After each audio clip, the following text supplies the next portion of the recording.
بسم اللہ الرحمن الرحیم۔ السلام علیکم ناظرین، پبلک رائٹس میں میں ہوں سید عابد کاظمی۔ ناظرین، آج ہمارا موضوع ہے دہشت گردی اور انتہا پسندی کی اقسام۔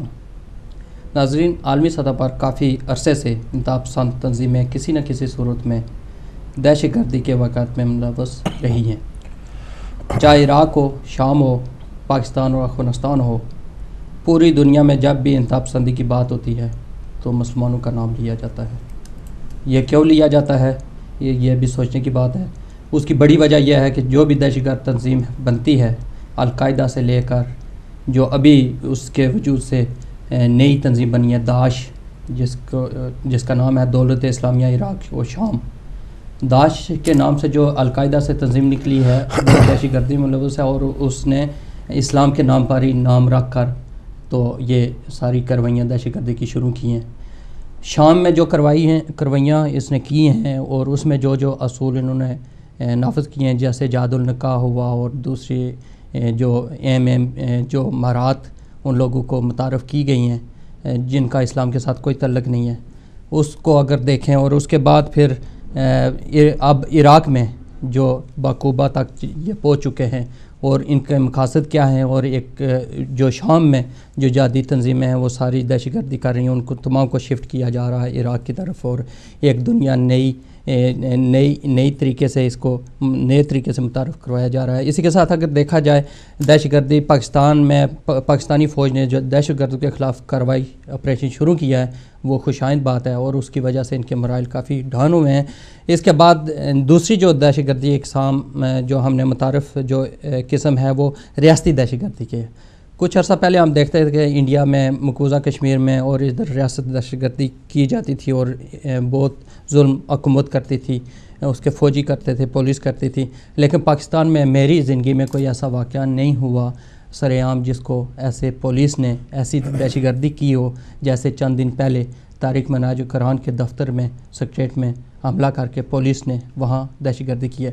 پچھلے دنوں تحریک انصاف کے چیئرمین نے پریس کانفرنس میں واضح طور پر بتایا کہ تقریباً 2500 جو دہشت گرد انتہا پسند تھے ان کو پولیس میں بھرتی کیا گیا ہے سازش کے تحت، اور وہ مسلم لیگ کے تنظیم سے ان کا تعلق تھا، اور ان کو پولیس میں بھرتی کیا گیا ہے۔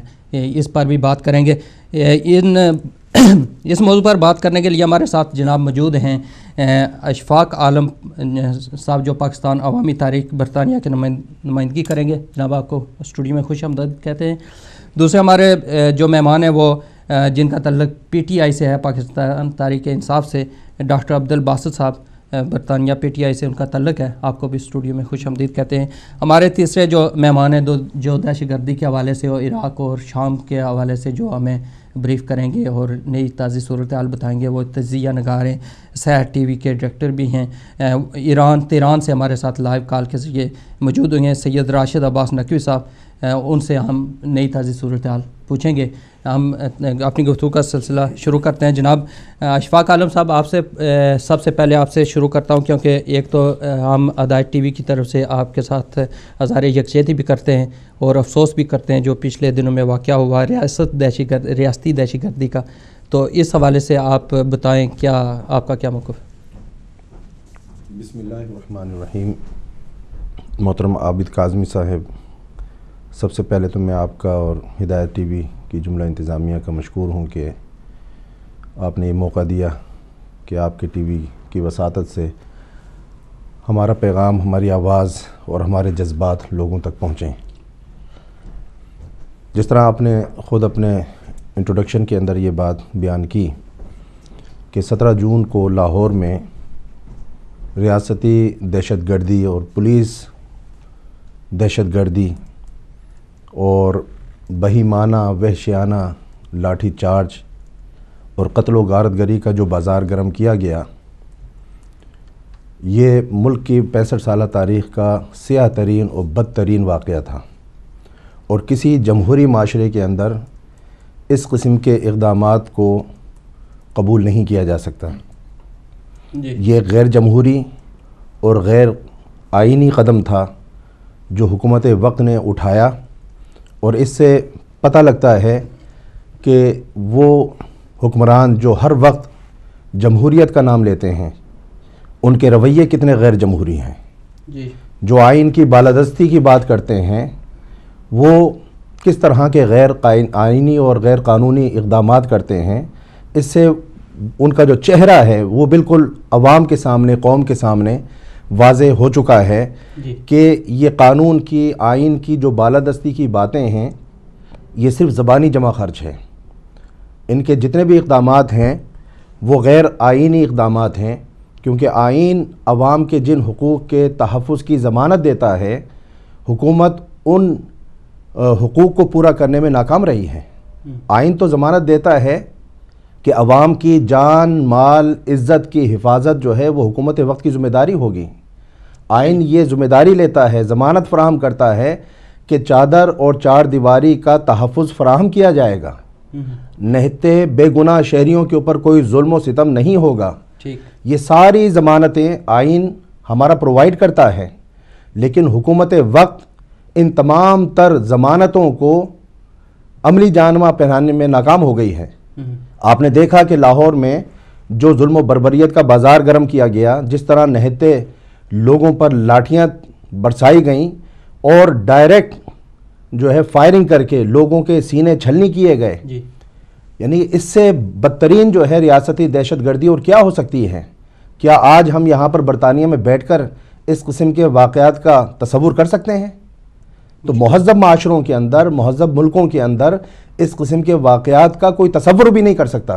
جی، اسی پر آپ سے سوال بھی پوچھیں گے، اور جناب ڈاکٹر باسط صاحب ہمارے ساتھ موجود ہیں، پاکستان تحریک انصاف کے نمائندہ ہیں یہاں برطانیہ سے. تو میں چاہتا ہوں آپ کے چیئرمین کا موقف تو آ گیا ہے، آپ یہاں برطانیہ میں ہیں، آپ اپنی تنظیم کا یہاں کیا موقف ہے، اس کو کس نظر سے دیکھتے ہیں؟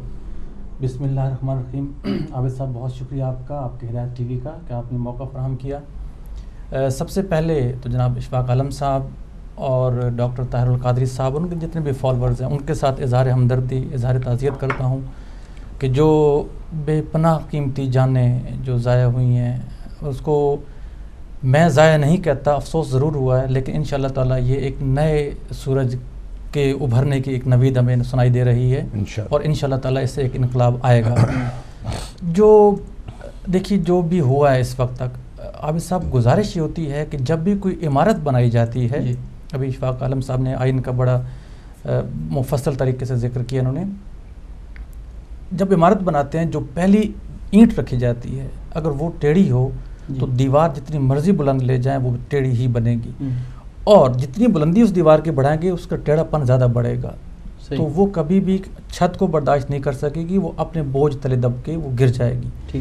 نون لیگ کی موجودہ حکومت خاص طور پہ دھاندلی کی پیداوار ہے، یہ اظہر من الشمس ہے، ہر انسان کو پتہ ہے، میڈیا کے آپ باخبر لوگ ہیں، آپ کو پتہ ہے کہ دھاندلی کی بنیاد پہ عوامی مینڈیٹ کے بغیر جو حکومت آتی ہے تو اس سے نہ آپ آئین کی توقع کر سکتے ہیں، نہ اسے انصاف کی توقع رکھ سکتے ہیں، نہ ہی وہ اپنے عوام کو کوئی ریلیف دیتی ہے. وہ ایسے اوچھے اور ظالمانہ ہتھ کنڈے، ڈکٹیٹرشپ، یہ شخصی آمریت ہے بنیادی طور پہ، کہ دو بھائی بیٹھے ہوئے ایک مرکز میں اور ایک سب سے بڑے صوبے پہ مسلط ہے، اور شخصی آمریت انہوں نے قائم کر رکھی ہے. تو میری گزارش یہ ہے، میں اس پورے سینیریو کو اس طرح سے دیکھتا ہوں کہ اگر ان کو عوامی مینڈیٹ حاصل ہوتا تو کبھی یہ ظلم نہ کرتے. یہ جعلی مینڈیٹ لے کے آنے والے لوگ ہیں، یہ مکمل طور پہ ناکام حکومت ہے، اور ہمارا مطالبہ یہ ہے، پاکستان تحریک انصاف یوکے کی طرف سے بھی مطالبہ کرتا ہوں کہ جو ذمہ داران ہیں ان کو گرفتار کیا جائے فوری طور پہ، ان کے ساتھ قانون کے مطابق ان کو سزا دی جائے. لیکن یہ جو کرمنل انویسٹیگیشن ہے اس میں تو وقت لگے گا، اس کی ذمہ داری کا تعین تو بہت دیر لگ جائے گا. جو پولیٹیکل ذمہ داری ہے، جو سیاسی ذمہ داری عائد ہو رہی ہے، شہباز شریف صاحب پہ ہو رہی ہے، رانا ثناء اللہ پہ ہو رہی ہے، اور جو وزراء جو رعونت کے ساتھ جو بڑے ظالمانہ انداز سے جو ٹی وی پہ بیانات دے رہے ہیں تحریک منہاج القرآن کے خلاف، یا ان کے جو وہاں پہ جو لوگ متاثرین ہیں ان کے خلاف جو بیانات دے رہے ہیں، ان کی زبانوں کو لگام دی جائے. نہ صرف یہ، ان کو گرفتار کر کے جیلوں میں ڈالا جائے، کیونکہ سیاسی ذمہ داری کا تعین تو ہو چکا ہے. ٹی وی کے کیمرے تھے، فوٹیج ہے، اور پوری دنیا نے دیکھ لیا ہے کہ سیاسی ذمہ داری ان کے اوپر عائد ہوتی ہے. اس کے لیے نہ جوڈیشل کمیشن کی ضرورت ہے، نہ اس کے لیے آپ کو کسی انویسٹیگیشن کی ضرورت ہے. یہ بات واضح ہو چکی ہے کہ سیاسی طور پہ مکمل طور پہ ناکام ہے. تو میرا مطالبہ یہ ہے پی ٹی آئی یو کے کی طرف سے کہ سیاسی ذمہ داری کا فوری طور پہ تعین کر کے ان لوگوں کو مستعفی ہونا چاہیے. صحیح ہے. جناب اشفاق عالم صاحب یہ بتائیں کہ یہ سوچنے پر عوام مجبور ہے کہ ایسا ہوا کیوں ہے؟ پہلے نوٹس دیے جاتے ہیں، یہ بتائیں کوئی نوٹس آیا نہیں آیا؟ اور اس کے بعد کیونکہ یہ چیزیں اس میں ٹائم ضائع ہوگا، یہ چیزیں ہوئی نہیں ہیں، تو یہ بتائیں کہ ایسا اچانک کیا ہوا کہ وہاں سے وہ سارے ہٹانے کے لیے راتوں رات انہوں نے کیا؟ اس کی کوئی وجہ آپ کے نظر میں ہے؟ عابد کاظمی صاحب، یہ بالکل جو ہے اب واضح ہو چکا ہے کہ یہ قتل کا جو ہے پلان تھا، اور وہ حفاظتی بیریئرز ہٹانے کے لیے نہیں آئے تھے. وہ ڈاکٹر طاہر القادری صاحب کے جو ان کی فیملی ہے، ان کے جو بچے ہیں اور خاص طور پر ان کے جو بیٹے ہیں، ان کو وہ قتل کرنے کے ارادے سے آئے تھے. ڈاکٹر شاہد مسعود صاحب نے یہ پوری جو کانسپیریسی ہے، پورا جو پلان ہے، اس کو بالکل جو ہے واضح کر دیا ہے. اور جب سے ڈاکٹر طاہر القادری صاحب نے 23 جون کو پاکستان جانے کا جو ہے اعلان کیا ہے، اور ان کا اس مرتبہ یہ جو جانا ہے پاکستان، یہ عام وزٹ نہیں ہے. انہوں نے بالکل جو ہے واضح کر دیا ہے کہ 23 جون کو جو میں آ رہا ہوں وہ انقلاب کے لیے آ رہا ہوں، نظام کی تبدیلی کے لیے آ رہا ہوں، اور یہ ہمارا انقلاب کا یہ آخری فائنل مرحلہ ہوگا. اور جب سے وہ اعلان ہوا ہے، حکمران جو ہے ڈرے ہوئے ہیں، خوف زدہ ہیں، سہمے ہوئے ہیں، اور ان پر بوکھلاہٹ طاری ہے. ان کو اندر سے معلوم ہے who is Tahir ul-Qadri and what can he do. چونکہ ڈاکٹر طاہر القادری کا انقلاب کا یہ جو پلان ہے اور ان کا یہ مشن ہے، یہ 1971 سے اس کا جو ہے آغاز ہوتا ہے. جب آپ نے جو ہے اپنی پرسنل ڈائریز کے اندر جو ہے یہ تحریریں لکھی جو آج چھپ چکی ہیں، ان کی جو کتاب ہے فلسفہ انقلاب، اس کے اندر جو ہے ان کے ہاتھ کی تحریریں چھپی ہوئی ہیں جو 1971 کے اندر انہوں نے لکھی تھیں. اور اس کے اندر انہوں نے لکھا کہ انقلاب میرا جو ہے مطمع نظر ہوگا، اور میں انقلاب لانے کے لیے جدوجہد کروں گا، غیر مصالحانہ جدوجہد کروں گا، اور ہر طاقت سے جو ہے میں ٹکراؤں گا، اور انشاءاللہ میری جو جدوجہد ہے وہ کامیابی سے ہمکنار ہوگی. اور آپ حیران ہوں گے کہ 26 جولائی 1972 میں آپ کے جو روحانی شیخ ہیں سیدنا طاہر علاء الدین الگیلانی البغدادی قدس سرہ العزیز، تو 26 جولائی 1972 میں ڈاکٹر طاہر القادری کوئٹہ جا کر اپنے شیخ کے ہاتھ پر ہاتھ رکھ کر جو ہے بیعت انقلاب کرتے ہیں. 1972 کی میں بات بتا رہا ہوں. تو آپ کا جو انقلاب کا فلسفہ ہے اور انقلاب کا جو مشن ہے، اس کا آغاز تو 1971-72 سے جو ہے وہ ہو چکا تھا. تو ڈاکٹر طاہر القادری اس کے لیے ایفرٹس کرتے رہے، کوششیں کرتے رہے، اور 30-33 سالہ جو ان کی جدوجہد رہی ہے وہ پری ریولوشنری پیریڈ ہے. اور اب ہم جو ہے we are going to enter into the revolutionary period. جب ڈاکٹر طاہر القادری پہلے بھی پاکستان کے وزٹ کرتے رہے ہیں، کبھی آپ نے دیکھا اس قسم کی بوکھلاہٹ کا مظاہرہ انہوں نے کیا ہو؟ لیکن اس مرتبہ وہ جو جا رہے ہیں پاکستان، انہوں نے واضح طور پر کہا ہے کہ اب حکومت سے نہ کوئی مذاکرات ہوں گے، نہ کوئی معاہدہ ہوگا، نہ کوئی واپسی ہے. اب صرف 2 صورتیں ہیں، یا تو انقلاب کی منزل ہم حاصل کریں گے، یا جام شہادت جو ہے نوش کریں گے. ان کے اس بالکل واضح اعلان کے بعد جو حکمران ہیں، جو کہ ان کو بہت اچھی طرح جانتے ہیں، ڈاکٹر طاہر القادری کی شخصیت کو اور ان کی صلاحیتوں کو اور ان کے عزم کو، ان کی ڈٹرمینیشن کو جتنا موجودہ حکمران جانتے ہیں شاید کوئی اور اتنا نہ جانتا ہو.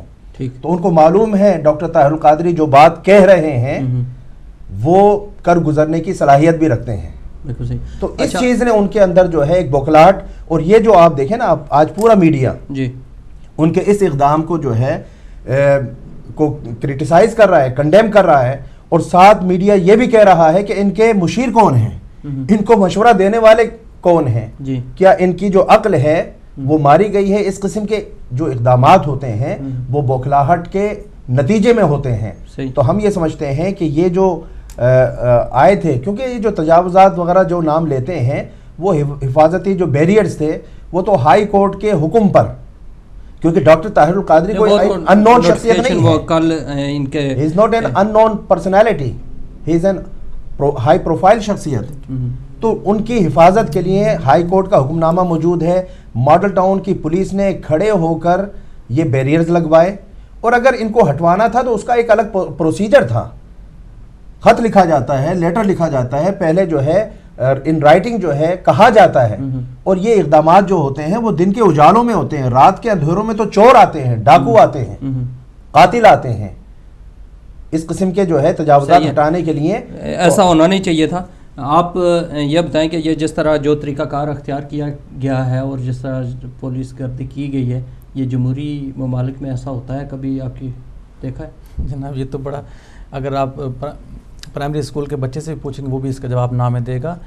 وہی جیسے میں نے پہلے گزارش کیا کہ جمہوری لوگ ہیں ہی نہیں، مارشل لاء کی پیداوار ہیں، مارشل لاء کی گود میں پلے ہیں، مارشل لاء ان کو بیک اپ دیتا رہا ہے آج تک، اور اس کے بعد آ کے انہوں نے اسی مارشل لاء کی ایک جمہوری فارم ہمارے سامنے انٹروڈیوس کروا دی جس کو شخصی جمہوریت کہا جاتا ہے. یہ ساری کی ساری جو اسٹیٹس کو کی پارٹیز ہیں، ان کے اندر یہ جرت نہیں ہے کہ یہ جمہوری رویوں کو اپنا سکیں، نہ ان کے اندر یہ جرت ہے اور نہ ان کے اندر یہ صلاحیت ہے. میں یہاں پہ گزارش یہ کرنا چاہوں کہ دیکھیں انسان جو ہے نا وہ غلطی سے نہیں، غلطی کے اصرار پہ مرتا ہے. جی نواز شریف صاحب کا آپ سے گفتگو جاری رہے گی. ہمارے ساتھ تہران سے موجود ہیں سید راشد عباس نقوی صاحب. میں چاہتا ہوں ان سے ذرا عراق اور بغداد کی صورتحال کے حوالے سے بات کی جائے، اس کے بعد پھر آپ سے گفتگو یہاں جاری رکھیں. السلام علیکم. جی وعلیکم السلام. جی جناب سید راشد عباس نقوی صاحب، کیا حال ہیں آپ کے؟ جی بہت شکریہ جی نوازی.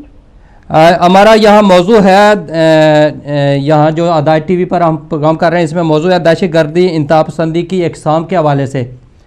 تو آپ تجزیہ نگار بھی ہیں اور جرنلسٹ بھی ہیں، تہران میں بیٹھے ہوئے ہیں. آپ یہ بتائیں کیا صورتحال ہے ابھی عراق کی طرف جو انتہا پسند بڑھ رہے ہیں، اس سلسلے میں کچھ بتا سکیں گے ہمارے ناظرین کو؟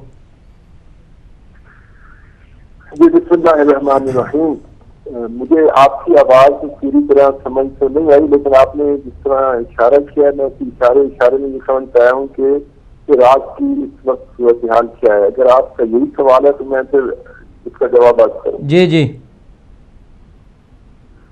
جی عراق تو آپ کو پتا ہے کہ گزشتہ 10 دنوں سے جو عراق میں داعش نامی دہشت گردوں نے جس انداز سے حملہ کیا ہے اور جو بربریت کا وہاں پہ مظاہرہ ہو رہا ہے، جی وہ ایک مخصوص مائنڈ سیٹ ہے کہ جو عرصے سے مختلف ناموں سے مختلف ممالک میں یہ کام چل رہا ہے. کبھی یہ مائنڈ سیٹ النصرہ کے نام سے آ جاتا ہے، کبھی یہ مائنڈ سیٹ القاعدہ کے نام سے ہے، کبھی یہ نام القاعدہ کا استعمال کیا جاتا ہے، اور کبھی جو ہے وہ داعش کے نام سے سرگرم میں عمل ہے. اصل میں ایک مائنڈ سیٹ ہے کہ جس کو بنیادی آداب دیے گئے ہیں کہ اسلام کے ایک مسخ شدہ چہرے کو دنیا کے سامنے پیش کرے.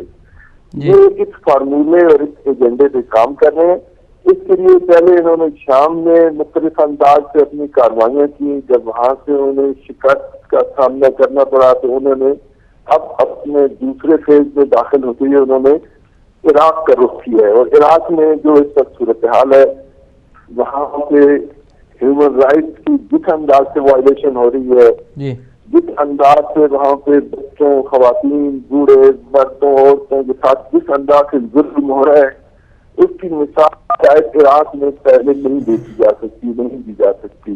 حتیٰ وہاں پہ سنی شیعہ کا مسئلہ بھی نہیں ہے. سنی علماء کو بھی ویسے ہی قتل کیا جا رہا ہے جیسے شیعہ شخصیات کو اور افراد اور عوام کو کیا جا رہا ہے. تو یہ دہشت گردی، یہ ٹیررزم، یہ تکفیری مائنڈ سیٹ ہے کہ جو اس وقت عراق میں ہمیں نظر آ رہا ہے. اس کی جو ابھی صورتحال یہ ہے کہ اگرچہ موصل کے اندر اور رمادی کے اندر اور ان علاقوں میں فوری طور پہ انہوں نے ایک بھرپور حملہ کیا، اور وہاں کے جو مقامی حکومت کے کچھ کارندے تھے، کچھ فوجی تھے، انہوں نے ان کا ساتھ دیا، حکومت کا ساتھ نہیں دیا، جس کی یہ بڑے آسانی سے وہاں پہ قابض ہو گئے اور انہوں نے وہاں پہ ظلم و ستم کے پہاڑ ڈھانا شروع کر دیے. لیکن اب پچھلے 3 دنوں سے خاص کر میں اشارہ کرتا چلوں آیت اللہ سیستانی کے فتوے کے آنے کے بعد عراقی عوام میں جو جوش و جذبہ پیدا ہوا ہے، جو اتحاد و وحدت کی وہاں پہ فضا دیکھی جا رہی ہے، اور جس انداز سے لوگ مذاکرانہ طور پر دھرتی کے دفاتر میں اکٹھے ہو رہے ہیں اور اپنی رجسٹریشن کرا رہے ہیں، وہ خود اس بات کا بین ثبوت ہے کہ یہ داعش نامی گروپ چند دنوں کا مہمان ہے. چند دنوں کے لیے ان کی یہ وحشیانہ کارروائی جاری رہیں گی. بالآخر ان کو شام کی طرح شکست کا سامنا کرنا پڑے گا. لیکن یہ بات بہرحال اس گروپ کے حملے سے واضح ہو گئی اور بہت سارے چہرے بھی سامنے آ گئے کہ اس میں موجودہ دہشت گردی میں سعودیہ کا کیا کردار ہے، قطر کیا رول پلے کر رہا ہے، ترکی کا کیا رول ہے، ان سب کے پیچھے سعودی عرب اور بالخصوص جو امریکہ نے اپنی اس شطرنج کی بازی میں اپنے جو مختلف مہروں کو استعمال کرنا شروع کیا ہے. اگر پروگرام میں آگے چل کے اگر اس سے بات کریں، میری بات لمبی نہ ہو جائے، تو آپ کو داعش کے حملوں سے جو سب سے بڑا فائدہ یہ ہوا ہے کہ خود بہت سارے علاقے اور خطے کے ممالک کے سربراہوں کے چہرے بھی جو ہے وہ سامنے آ گئے ہیں، اور جو عالمی سیاست میں جو سامراجی قوتیں ہیں ان کے اہداف جو مسلمانوں کے خلاف ہیں وہ بھی واضح اور نمایاں ہو کر سامنے آ گئے ہیں. ٹھیک، تو آپ کیا سمجھتے ہیں کہ جو آنے والا دن ہے اس میں زیادہ سپورٹ ایران کر سکتا ہے اس کی یا نہیں؟ دیکھیں، آپ ایران تو اگلے مرحلے کی بات ہے. خود عراق کے اندر ابھی آپ اگر عراق کے اندر کی صورتحال، اگر آپ کی اندر کی خبریں آپ کو پتہ ہوں تو لاکھوں کے حساب لوگ اکٹھے ہو رہے ہیں ان داعش نامی دہشت گردوں کے خلاف. اس وقت عوام کے اندر ایک عجیب جوش و جذبہ ہے، اور یہ خود آیت اللہ سیستانی کے فتوے کے بعد جو صورتحال بدلی ہے اس میں خود میری مالکی کا جو بیان سامنے آیا ہے کہ اس فتوے نے داعش اور داعش جیسے دہشت گردوں کی کمر کو توڑ دیا ہے. تو آپ اس لحاظ سے باہر سے مدد کی تو بات ہی نہیں کریں. عراق کے اندر جو صورتحال ہے وہاں پہ بہت پوٹینشیل ہے. وہاں کے لوگوں کے اندر ان دہشت گردوں کا چہرہ واضح ہونے دیں. یعنی یہ چند دنوں کے اندر جو ان کا چہرہ واضح ہو رہا ہے، کس انداز سے یہ خواتین پہ، بچوں پہ ظلم کر رہے ہیں، کس انداز سے عام شہریوں میں قتل عام کر رہے ہیں. یہ جب چہرہ جو انہوں نے ایک مذہبی چہرے کے اس روپ میں آئے تھے، جب یہ چہرہ عراقی عوام، عام عراقی عوام کی جن کو ان کے بارے میں زیادہ علم نہیں ہے، جب ان کا اصلی چہرہ ان کے سامنے آ جائے گا تو پھر ان کی شکست تو یقینی ہے. یہ ایک ٹیشو پیپر ہے، یہ داعش ہو یا نصرہ ہو یا القاعدہ ہو یا امریکہ کے ٹیشو پیپر ہے، یہ سعودیہ کے لیے استعمال ہوتے ہیں. جب ان کا استعمال ختم ہوتا ہے تو یہ فوری ان کو سامنے سے ہٹا دیا جاتا ہے، ان کو نیا پروجیکٹ اور نیا ایجنڈا دیا جاتا ہے. پھر کیونکہ یہ عراق کے ایجنڈے پہ کام کر رہے ہیں، اور عراق کا ایجنڈا جو ہے وہ بنیادی طور پہ اس کو سنی شیعہ اختلافات کا ایجنڈا بنانا چاہ رہے ہیں. امریکہ اور سعودی عرب کی یہ خواہش ہے کہ کسی طریقے سے ان حملوں کو سنی اور شیعہ میں بدلا جائے. آپ کیا کہتے ہیں کہ حقیقی صورتحال یہ ہے کہ ہم دیکھ رہے ہیں کہ خود موصل کے جو امام جمعہ اہل سنت کے ہیں ان کا سر کاٹا ہے انہوں نے. صحیح ہے. اہل سنت کے اہم رہنما کے جو اس بربریت کے مخالف تھے ان کو انہوں نے راستے سے ہٹانے کے لیے ایسی بربریت کا مظاہرہ کیا ہے کہ انسان اس کو بیان کرنے سے عاجز ہے. یہ کیونکہ جب ان کا یہ چہرہ سامنے آ جائے گا کہ یہ اسلامی چہرہ نہیں ہے، یہ مذہب کے نام سے نہیں ہے، یہ سنیت کے نام سے نہیں ہے، یہ اصل میں دہشت گرد ہیں، تو آپ دیکھیے گا کہ خود عراق کے اہل سنت کے خلاف کھڑے ہوں گے. راج صاحب، آپ یہ بتائیں کہ یہ کون سے ممالک ان کی دہشت گردوں کی سپورٹ کر رہے ہیں؟ دیکھیں، یہ ایک سیریز ہے. یہ صرف عراق کی آپ بات نہ کریں کہ صرف عراق کے عنوان سے، یہ پورے مڈل ایسٹ کے اندر اگر آپ اس کو تھوڑا سا گہرائی سے دیکھیں، آپ یہ اصطلاحیں میڈیا میں سنتے رہے ہوں گے، گریٹر اسرائیل کی بات، نیو مڈل ایسٹ کی بات. یہ ہم کو سادہ الفاظ میں یہ کہیں کہ اس خطے میں اسرائیل کو محفوظ کرنے کے لیے، اسرائیل کے مفادات کی حفاظت کے لیے امریکہ نے جو پلان کیا تھا وہ یہ پلان تھا کہ ان ممالک کو کمزور کر دیا جائے، اس تحریک کو، اس مقاومت کے اس سلسلے کو کمزور کر دیا جائے کہ جو اسرائیل کے سامنے کل مان سکتا ہے، جو اسرائیل کے مقابلے میں کھڑا ہو سکتا ہے. آپ دیکھیں شام میں یہ سب کچھ کیوں کیا گیا؟ اس لیے وہ مقاومت اور مزاحمت کی بنیاد میں شامل ہے. لبنان کے اندر کیوں فرقہ واریت پھیلانے کی کوشش کی گئی، کیوں حزب اللہ کو اس میں بدنام کرنے کی کوشش کی گئی؟ کیونکہ وہ اسرائیل کے مخالف ہے. عراق کو بھی یہی سزا دی جا رہی ہے کہ عراق کیونکہ حزب اللہ کے ساتھ، شام کے ساتھ بشار اسد کی اس موومنٹ میں ان دہشت گردوں اور تکفیری گروہوں کے خلاف تھا، اس لیے اس کو سزا کے طور پہ اب اس پہ حملہ شروع ہو گیا ہے. لہذا اس کے پیچھے اصل مائنڈ وہ مائنڈ ہے کہ جو اسرائیل کو بچانا چاہتا ہے، اور اسرائیل کو بچانے میں سب سے بڑا کردار امریکہ ہے. لیکن ہماری بدقسمتی یہ ہے کہ امریکہ کا ایک چہرہ یہ ہے کہ وہ کہیں سے ڈائریکٹ آنے کی بجائے جب مسلمانوں کے اندر کی جو ہے اس کو شکست دینا چاہتا ہے تو کسی مسلمان چہرے کے سامنے لے کے آ جاتا ہے. راشد صاحب کیا راشد صاحب سعودی عرب کو استعمال کر رہا ہے, یہاں پہ وہ ترکی کو استعمال کر رہا ہے, یہاں پہ وہ قطر کو استعمال کر رہا ہے. یہ 3 ملک تو بالکل سامنے آ گئے ہیں, ان کے چہرے تو آشکار ہو گئے ہیں کہ یہ کس انداز سے امریکی ایجنڈے سے کام کر رہے ہیں. ورنہ سوچیے آپ, سعودی عرب کو حق بنتا ہے کہ وہ عراق کے اندر جمہوریت کی بات کرے, جو خود جہاں پہ خاندانی بادشاہتے ہیں وہ کیسے کہہ سکتے ہیں؟ کیا سعودی عرب کے اندر جو شیعہ آبادی ہے, بہت بڑی شیعہ آبادی ہے وہاں پہ, کیا ان کے حقوق کا سعودی عرب کے حکمران خیال کرتے ہیں کہ یہ جو بات کرتے ہیں کہ عراق میں اہل سنت کے حقوق کا جو خیال نہیں رکھا راج صاحب میری آواز آ رہی ہے؟ سارے ظاہری دعوے ہیں, یہ سب بہانے ہیں. راج صاحب میری آواز آ رہی ہے؟ جو اسرائیل کو محفوظ بنانے کے لیے یہ اس وقت پوری گیم جو ہے وہ کھیلی جا رہی ہے. راج صاحب کال کٹ گئی ہے.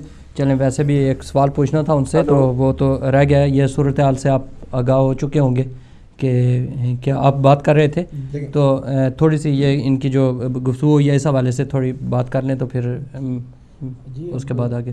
عابد صاحب دیکھیے کہ جو انہوں نے ایک پس منظر بیان کیا ہے دہشت گردی کا, اس کو آپ تھوڑا مزید ریلیٹ کریں پاکستان کے ساتھ. ٹھیک, میں کسی بلیم گیم میں نہیں جانا چاہ رہا, لیکن جو انہوں نے حقائق بیان کیے ہیں وہ واقعی آنکھیں کھول دینے کے لیے کافی ہیں. اب ہمارے ملک کے اندر ہوگا کیا کہ جو ریال اتنے بڑے ہمارے ملک میں آئے ہیں وہ پتہ نہیں کیا کچھ کروائیں گے اس ملک کے اندر. ٹھیک ہے, مختلف مسالک کو دبانے کی کوشش کی جائے گی, مختلف طبقات کو تقسیم کرنے کی کوشش کی جائے گی, کیونکہ وہ ایسے خیال نہیں دیتا. اگر باہر سے کوئی امداد آتی ہے تو اس کے پیچھے کچھ موٹیوز ہوتے ہیں, ان کے اپنے کچھ مفادات ہوتے ہیں. بالکل.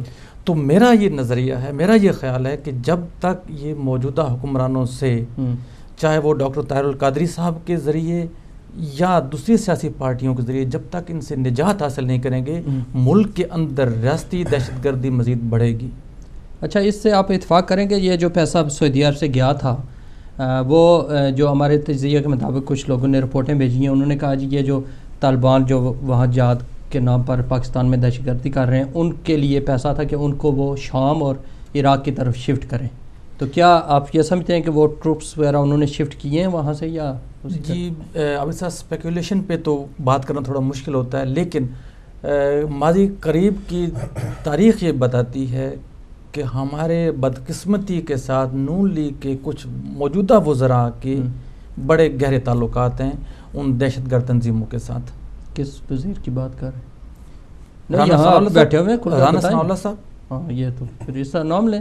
جی بالکل نہیں, الحمدللہ ہم نام لینے میں کوئی حرج نہیں. آپ کیا کہتے ہیں؟ لیکن چونکہ ٹی وی کی کچھ پالیسیز ہوتی ہیں تو نہیں کوئی ایسی بات نہیں, نام لیں, یہاں عقائد بیان کرنے اس میں کوئی رکاوٹ نہیں. ڈاکٹر طاہر القادری صاحب نے اس کے اوپر ایک مفصل فتویٰ دیا, 600 صفحات پر مشتمل ایک بڑا جامع جو ہے فتویٰ دیا, اور انہوں نے ان کی پوری تاریخ جو ہے تسلسل کے ساتھ بیان کی ہے, اور ان کا جو کنیکشن ہے حضور نبی اکرم صلی اللہ علیہ وسلم کے دور کے ساتھ جا کر جوڑا ہے. اور حضور نبی اکرم صلی اللہ علیہ وسلم نے فرمایا کہ اگر میں ان کو پاؤں تو قوم عاد اور سمود کی طرح ان کو قتل کروں. تو ان کے ساتھ یہ جو دیکھیں 2 قسم کے جو ہے ان کے سپورٹر ہیں. ایک تو وہ سپورٹر ہیں جو ان کو لاجسٹک سپورٹ پرووائڈ کرتے ہیں اور ان کے ساتھ جو ہے مل کر جنگ لڑتے ہیں. کچھ لوگ وہ ہیں جو ان کو نظریاتی سپورٹ فراہم کرتے ہیں. اب آپ دیکھیں جب بھی بات ہوتی ہے آپریشن کی, فوجی آپریشن کی, اور ان کا قلع کما کرنے کی, ان کے ساتھ سختی کے ساتھ نمٹنے کی جب بات ہوتی ہے تو ان کے وہ جو نظریاتی سپورٹر ہیں وہ فوراً کھڑے ہو جاتے ہیں. صحیح. وہ مختلف روپ میں کسی کا نام نہیں لیتا, لیکن آپ بھی اس حقیقت سے واقف ہیں جی بالکل, اور قوم بھی واقف ہے کہ پھر یہاں سے وہاں سے آوازیں اٹھنا شروع ہو جاتی ہیں کہ نہیں سختی کے ساتھ نہ نمٹا جائے, فوجی کارروائی نہ کی جائے, ان کے ساتھ مذاکرات کیے جائیں, مذاکرات سے مسائل کا حل ہوتا ہے. مذاکرات سے مسائل کا حل ہوتا ہے لیکن وہ عام نوعیت کے معاملات ہوتے ہیں جو مذاکرات سے حل ہوتے ہیں. جس طرح ڈاکٹر طاہر القادری صاحب نے جو فرمایا کہ ان کے ساتھ جو ہے ود آئرن ہینڈز جو ہے ان کے ساتھ نمٹا جائے, ان کو کرش کیا جائے, ان کی طاقت کو توڑا جائے, ان کے سر کو کچلا جائے, اور جب ان کی طاقت ٹوٹ جائے وہ لوگ جو مذاکرات پر پھر آمادہ ہوں ان کے ساتھ جو ہے آپ ان کو اسٹیک ہولڈر بنا رہے ہیں. آپ ٹیبل کے اوپر ان کو عزت کے ساتھ بٹھا کر ان کے ساتھ جو بات کر رہے ہیں, آپ ریاست ہیں, آپ ملک کو ریپریزنٹ کر رہے ہیں, اور وہ لوگ جن کا کوئی یعنی کہ وہ اسٹیک ہولڈر بننے کی صلاحیت نہیں رکھتے، آپ ان کو اسٹیک ہولڈر کس طرح سے بنا سکتے ہیں؟ تو مسئلہ کہ ریاستیں اگر اتنی کمزوری کے ساتھ اس قسم کے دہشت گردوں کے ساتھ جو ہے بات چیت کریں گی تو اس سے دہشت گردوں کا حوصلہ بلند ہوتا ہے. اور آپ نے دیکھا ہوگا کہ مذاکرات کی آڑ کے اندر 7-8 مہینے ضائع کر کے ان کو ری گروپ ہونے کا موقع فراہم کیا گیا، اور ان کی جو ہے سپلائی لائن جو بحال ہوئی، ان کو اسلحہ ملا، اور انہوں نے جیسے ہی وہ یعنی کہ ری گروپ ہو گئے، انہوں نے سب سے پہلا حملہ جا کر کراچی میں international Quaid Azam international airport کے اوپر کیا. تو مقصد کہنے کا یہ ابھی بھی جو وزیر اعظم صاحب نے یہ فوج کو آپریشن کی اجازت دی ہے، یہ بادل نخواستہ دی ہے. یہ کوئی انہوں نے دل سے جو ہے، اندر سے ان کا دل جو ہے وہ طالبان کے ساتھ ہے، ان کی ہمدردیاں طالبان کے ساتھ ہیں، ان کی وفاداریاں طالبان کے ساتھ ہیں. جس طرح ڈاکٹر صاحب نے بات کی ہے کہ ان کے جو وزراء ہیں وہ دہشت گردوں کے پشت پناہ ہیں، پروموٹر ہیں، اپنی گاڑیوں میں لے کر اپنی انتخابی مہمات وہ چلاتے رہے ہیں. اس کی فوٹیجز جو ہے اخبارات کے اندر شائع ہو چکی ہیں. تو ان کے جو تعلقات ہیں وہ سارے اسٹیبلش ہیں، وہ ہر ایک کو معلوم ہے. تو اور یہ جو جس طرح عمران خان صاحب نے کہا کہ 2500 جو ہے دہشت گرد پولیس کے اندر بھرتی کیے گئے. اس پر بات ہوگی کیونکہ وقت ہو گیا بریک کا، تو میں چاہتا ہوں بریک کے بعد دوبارہ اسی پر گفتگو کریں گے. ناظرین وقت ہو گیا بریک کا، اور بریک کے بعد جب دوبارہ آئیں گے تو اسی پر گفتگو ہوگی، اور بریک کے بعد ہمارے ساتھ ایک اور گیسٹ بھی شامل ہوں گے، ان سے بھی بات کریں گے. ملتے ہیں بریک کے بعد.